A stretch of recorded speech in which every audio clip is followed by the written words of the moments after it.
ఏ పర్వాలా అతను మంచిగానే చేస్తున్నాడు. ఏదో ప్రజలకి సేవ చేయాలని వచ్చాడు ఇండస్ట్రీని వదులుకుని. బ్యాడ్ ఏం లేదు, పర్వాలా. అని ఇప్పుడు డిప్యూటీ సీఎంగా ఉన్నారు సార్ ఆయన. అవును, ఎలా ఉంది ఆయన పనితీరు ఉప ముఖ్యమంత్రిగా అంటే?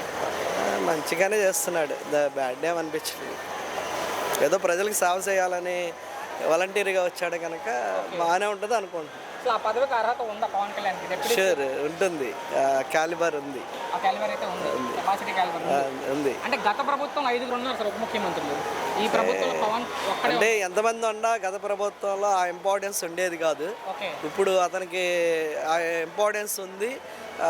వానికి ఏదైనా పనులు చేయాలన్నా కూడా ఇండిపెండెంట్ డెసిషన్స్ తీసుకునే ఓకే. ఛాన్స్ ఉంది కనుక బాగానే ఉంటుంది అనుకో. అయితే పవన్ పదవి వచ్చాక ప్రజలను వదిలే సినిమాలు చేసుకుంటాడు అంటారు కొంతమంది.